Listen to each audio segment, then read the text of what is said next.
Vladimir Putin wouldn't talk to Zelensky, first of all. Secondly, it is interesting. Brian Kilmeade kept trying to say, well, if all the buildings are knocked down, Mr. President, they're all knocked down because of Vladimir Putin. I mean, that's the reason why they're destroyed. And so now, for some reason, the logic is that you actually punish a country for being invaded and having their buildings knocked down by a Russian invader. It's very interesting. Mark Halprin's newsletter this morning talks about how there are many Democrats and others who believe that things are turning just a bit. And he makes a long list talking about how maybe the reasons why Donald Trump's negatives keep going up. And a few things that he lists are and you can hear it right there. You can see it in the New York Post. You can see it in Wall Street Journal editorial page. Those are three Rupert Murdoch-run outlets.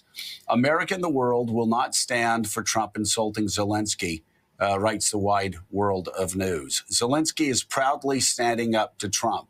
Trump kowtowing to Putin is unseemly, and also has consequences for the world, empowering the Russian dictator and emboldening Xi, among many other negative spin-off effects. And that is, I think, for Republicans that I speak to, Mika, off the record, their real concern, of course, they're horrified that it is Zelensky that's being called a dictator and Putin getting a free pass. But what they're really concerned about is the message that it's sending to the communist Chinese, right?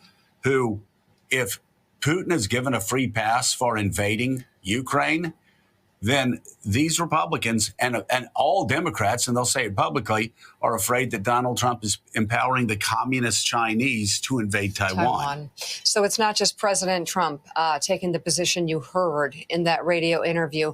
Now, 3 Trump administration officials are dodging questions about whether Russia is responsible, a simple question, for starting the conflict in Ukraine. Here's what Defense Secretary Pete Hegseth, National Security Advisor Michael Waltz,